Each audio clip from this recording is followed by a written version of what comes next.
आपण पाहत आहात नाशिक खबर न्यूज, जनतेचे हक्काचे व्यासपीठ। परंतु आता प्रश्न असा आहे की ज्या प्रकारे मुलांना मारलं गेलंय, आता हा प्रश्न प्रधानांपुरता मर्यादित न राहता पंतप्रधानांपुरता पुढे गेलेला आहे आणि त्याच्यामुळे गृह खातं आणि आज पंतप्रधानांनी आज काही ट्विट केले, पण त्या ट्विटला काही अर्थच नाहीये। खरं तर ह्या लोकांना बोलवून जर समजा त्यांच्याशी चर्चा केली असती आणि तो विषय जर नीट समजून घेतला असता तर एवढं प्रकरण पण झालं नसतं। तर मला काही समजतच नाहीये की ह्या सगळ्या गोष्टींचा एक सरकारी सत्तेचा जो उद्दामपणा जो आहे हा कशासाठी आहे। म्हणजे हीच गोष्ट आपण मला असं वाटतं की त्या शिखांचं ज्यावेळेला शेतकऱ्यांचं आंदोलन झालं त्यावेळेला देखील कोणाला ते भेटायला तयार नव्हते, ते पण तसंच त्यांनी मोडायचा प्रयत्न केला। मणिपूरच्या वेळेला पण देखील तेच प्रकरण झालं। आता अनेक आंदोलनं ज्यावेळेला होत आहेत, आज ग्रामीण महाराष्ट्रामध्ये अनेक आदिवासींची आंदोलनं होत आहेत, तिकडे लक्ष द्यायला वेळ नाहीये। म्हणजे कसला हा, ही कुठली सत्ता आणि हा कुठला सत्तेचा बाज,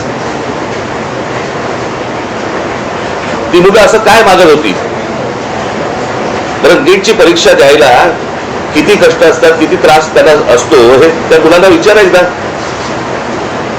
माझा एक जुना व्हिडिओ तुम्हाला आठवत असाल तर मी कुठेतरी तो व्हायरल होताना दिसतोय की ज्यावेळेला मी पंतप्रधानांशी बोललो होतो नीटच्या परीक्षेबद्दलच, आणि मी त्यांना त्यावेळेला सांगितलं होतं आज शेतकरी आत्महत्या करतायत, उद्या विद्यार्थी आत्महत्या करतील, आणि तेच झालं। आज ही मुलं आत्महत्या करतायत आणि त्यांचा सगळा जो राग आहे आज त्या विद्यार्थ्यांबरोबर इतरही लोक आज या आंदोलनामध्ये आज आलेले आहेत। आणि मला असं वाटतं की हा एकूणच सिस्टीमच्या विरोधातला राग आहे। ज्या प्रकारे आज देशामध्ये गोष्टी सुरू आहेत त्याच्याबद्दलचा राग आहे आणि तो राग सगळेजण व्यक्त करतायत। आज प्रत्येक घरामध्ये ज्यांची मुलं नीट परीक्षेला बसलेली नाहीये त्या आयांना आणि वडिलांना देखील त्याला पण त्रास होतोय हे सगळं बघून। आणि आज जी मुलं आज इकडे मोठ्या ज्या अपेक्षेने आज आली, मला असं वाटतं त्याचं पुढे काय करायचं, त्याला कशी वाट करून द्यायची याचाच आम्ही विचार करत होतो। मला असं वाटतं उद्धव आपल्याशी बोलतील, एक सांग कार्यक्रम जाहीर करून, आणि त्याच्यामुळे आम्ही 26 तारखेला आम्ही एक शक्ती प्रदर्शन मोर्चा म्हणा, शक्ती प्रदर्शन म्हणा किंवा काही म्हणा, या मुलांना घेऊन करायचं आम्ही ठरवलेलं आहे की मुंबईसारख्या एका महत्वाच्या सर्वात महत्वाच्या देशातल्या शहरामध्ये देखील ही सगळी मुलं आणि सगळेजण पालक हे एकत्र येत आहेत आणि आपला राग रोष व्यक्त करतायत हे मला असं वाटतं केंद्राला देखील कळणं गरजेचं आहे।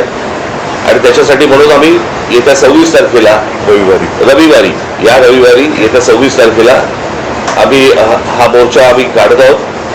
हा मोर्चा निघेल शिवाजी पार्क शिवतीर्थावरून हा निघेल आणि हा मोर्चा जाईल सिद्धिविनायकाच्या इकडे, तिथे जाऊन आम्ही देवाला साकडे घालणार आहोत की या सरकारला सुबुद्धी देव, आणि याच्यासाठी म्हणून तिकडे आम्ही त्याची सांगता करणार आहोत। आणि हा आत्ताचा आमचा कार्यक्रम आहे। मला असं वाटतं पुढे मी कालच दिल्लीला जाऊन आलो, माझ्या आधी अमित पण जाऊन आला। आपल्या माध्यमातून ही दृश्य संपूर्ण जग पाहत आहे। एक गोष्ट नक्की की हा विषय केवळ नीटच्या परीक्षेपुरता मर्यादित नाहीये, कारण ज्या वेळेला मी गेलो माझ्यासोबत संजय राऊत होते, अनिल देसाई, अरविंद सावंत ही सुद्धा मंडळी होती, खासदार होते। आणि त्या गर्दीमध्ये एक व्यक्ती राजा तिकडे संजयला असं भेटलं की त्यांनी विचारलं की आप कहाँ से आए हो, संजयने विचारलं तर मैं बिहार से आया हूँ लेकिन मैं हूँ तो मध्य प्रदेश का। तर तो काही विद्यार्थी वाटत नव्हता पण मध्यमवयीन तरुण होता। तर त्याला विचारलं आप क्यों आए हैं, तर त्यांनी सांगितलं की माझा व्यवसाय नीट चाललेला होता, माझी रोटी व्यवस्थित चालू होती, पण नोटबंदीच्या वेळेला माझी पूर्ण उद्योगधंदा रोजीरोटी उद्ध्वस्त झाली आणि तो राग व्यक्त करायला मी आलेलो आहे।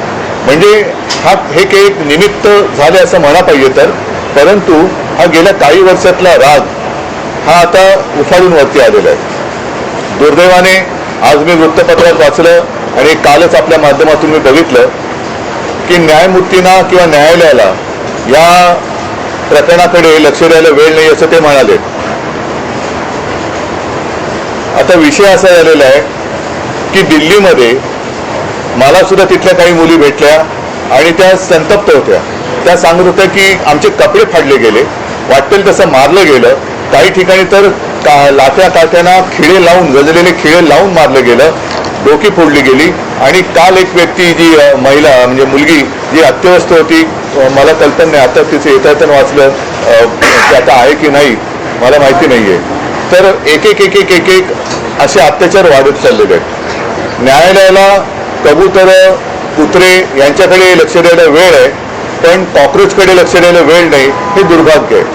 आणि देशाची परिस्थिती आता अशी झाली का, आणि न्यायालयाची परिस्थिती सुद्धा अशी धृतराष्ट्रासारखी झाली का, द्रौपदीने धृतराष्ट्राकडे न्याय मागण्यासारखं झालेलं आहे. आता मधल्या काळामध्ये चंद्रचूड यांनी न्यायालयाच्या न्यायदेवतेच्या डोळ्याची पट्टी काढली होती.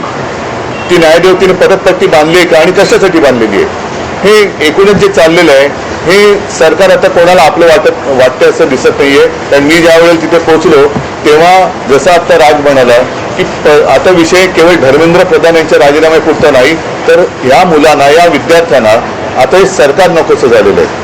हेच विद्यार्थी होते, हीच मुलं होती ज्यांनी अच्छे दिन याची अपेक्षा करत ह्या सरकारला निवडून आणलं होतं. पण हे सरकार निर्दयीपणाने वागतंय. पंतप्रधानांनी आज एक ते काय ट्विट केले, कारण त्यांनी जाऊन बोलायला काय हरकत नव्हती.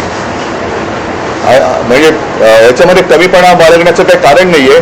आपली मुलं आहे, आपली जनता आहे, यांच्याबरोबर चर्चा करायला कमीपणा वाटण्याची गरज नाहीये. पहिल्या दिवशी जर का सरकारने यांच्याबरोबर चर्चेचे दरवाजे उघडले असते किंवा पहिल्या दिवशी जर का यांना बोलवलं असतं तर ही इथपर्यंत वेळ वाढली नसती, एवढी हे आंदोलन ताणलं गेलं नसतं. लोकांना आज व्यक्त व्हायचंय. इतके वर्ष साठलेला राग, असंतोष हा उफाळून वर आलेला आहे आणि त्याला एक वाट करून देण्याचा आम्ही प्रयत्न करतोय. ही वाट करून देत असताना सर्वांना सांगतो की कोणीही, कारण बरेच जण या असंतोषाच्या ठिणगीला वेगळे वळण लावण्याचा प्रयत्न करत आहेत. मग पोलिसांवरती हल्ले करण्याचा प्रयत्न करत आहेत. काही गुंड म्हणजे सिव्हिल ड्रेसमधले लोक, यांच्यात पोलिसांच्या लाठ्या यांच्या हातात कशा आलेल्या आहेत. मग त्यांच्या तिकडे नावाची पट्टी पण नाहीये, काही कपडे त्यांचे पोलिसांचे नाहीयेत. मग हे गुंड, आता माझं मग असं म्हणणं आहे की हे आंदोलन मोडायला पाकिस्तानमधून गुंड भाजपने आणलेत का, कारण यांची काय ओळख पाळख काही नाहीये. त्यांना ओळख विचारलं तर सरळ ते काय त्यांच्या निर्विकार चेहऱ्याने ते आपले बघतात लोकांकडे, काही त्यांना पडलेलं नाहीये. ना मुलांच्या व्यथेची त्यांना जाणीव आहे, ना त्यांच्या वेदनेची त्यांना जाणीव आहे.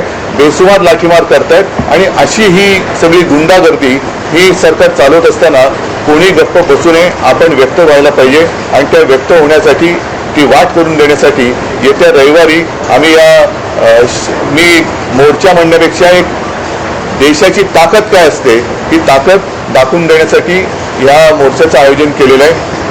जसं राजने सांगितलं की शिवाजी पार्क ते सिद्धिविनायकला राज आपण जाऊन दोन गोष्टी करू. एक तर या सरकारला सुबूत देऊया, नाहीतर सिद्धिविनायकाला सापडवलं की या देशावरती आलेलं हे अरिष्ट सरकारच्या रूपाने हे लवकरात लवकर दूर कर.